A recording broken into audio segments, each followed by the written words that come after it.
business बा company नङा होमबा बिजनेस आरो कम्पानि बिनि सोमोन्दै जों सावरायगोन बेयाव दिनै हाय गाइस आंनि मुङा प्रकाश नार्जारी नोंथांमोना नायदों बिएम सेटआप चेनेल स' नोंथांमोना जुदि बिजनेस खुलिनो लुबैदों नोंथाङा मा बिजनेस खुलिनो लुबैदों नोंथाङा मा कम्पानि खुलिनो लुबैदों नामा स' गोबां टाइपनि कम्पानि खुलिनो लुबैदों जानो हागौ नोंथांनि माइन्डआव थानो हागौ बाट बिनि गेजेराव मोनसे राहा लाना फैदों बा नोंथाङा नोंथांनि थाखाय मोजांबो जानो हागौ आरो नोंथांनि थाखाय मोजांबो नङा जानो हागौ बे नोंथांनि खोथासै नङा होमबा आं नोंथांमोननो लाबोदों नोंथांमोना नुनानै नोंथांमोना जुदि मोजां मोनोब्ला बे बिजनेसखौ नोंथांमोना बारायलांनो हागोन स' गाइस चिरां डिस्ट्रिक्टनि पोस्ट अफिस बेंटल होननाय आरो जायगानि जाबाय अन्थाइबारि बिथांनि मुङा जाबाय बेनिडिक्ट मुसाहारी बिथाङा मोनसे बिजनेस बा कम्पानि खुलिदों बे कम्पानिनि मुङानो जाबाय बिएम लकेल पोल्ट्री फार्म नङाबा खायसे खायसे मानसिफ्रा अमानि फार्म खुलिदों नानि फार्म खुलिदों बिथाङा दाउनि फार्म खुलिदों बेबो लकेल दाउ नों आं फिनाय दाउनि मिथिबायना दाउ जोनोम होनाया गोरलै बाथ्रा नङा होमबा बेफोराव मेसिन नांगौ गोबां बायदिसिना स' बिथांनियाव दायो नोंथांनाव जुदि लकेल दाउनि बिदै दंब्ला बे लकेल दाउनि बिदैखौ बिथाङा जोनोम होनानै लकेल दाउनि फिसा मोननो हागोन नों बिथांनिफ्राय गोबां साइजनि दाउ मोननो हागोन फिसा गेदेर गोबां बेसेबां साइजनि नांगौ नोंथाङा जानो थाखायबो नांगौब्ला बिथांनिफ्राय बायनानै मोननो हागोन आरो नोंथाङा जुदि फिनो गोसोब्लाबो बिथांनिफ्राय मोननो हागोन आरो नोंथाङा बे दाउफोरखौ लांनानै फार्म खालामहैनो गोसो जादोंब्ला खम दामावनो नोंथाङा बिनिफ्राय मोननो हागोन बिथाङा बारा गोबाव जायाखै बिजनेस खालामनाय आरो गोबां माखासे मानसिफोरा जुगाजुग जादों बिथांजों स' नोंथांमोनाबो जुदि बिजनेस खालामनो लुबैदोंबा दाउनि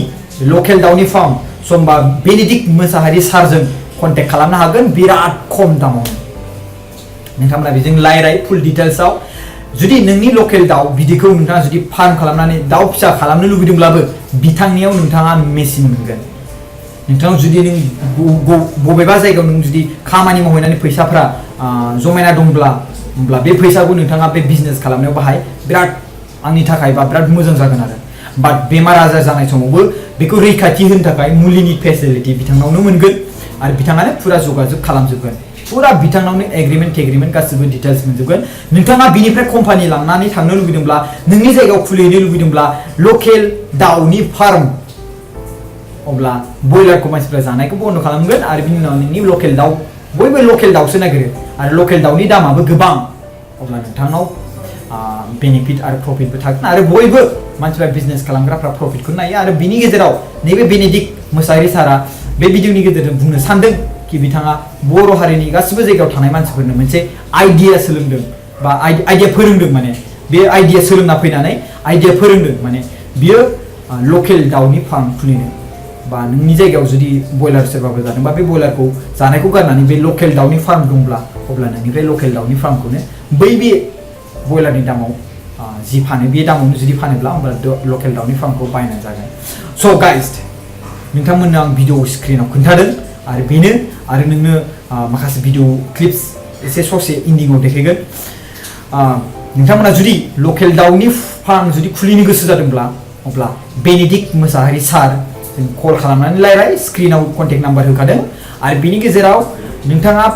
मेसिन नांगौ गोनां जादोंब्लाबो मेसिन बिनिफ्रायनो मोननो हागोन बेसेबां दाम आरो बेसेबां प्राइस आरो दाउफोरनि दामफ्राबो नोंथाङा जुदि हाजार लांनानै जुदि फार्म खुलिहैनो गोसो जादोंब्ला आरो नोंथाङा गोबां खमावनो बिथांनिफ्राय नों मोननो हागोन आरो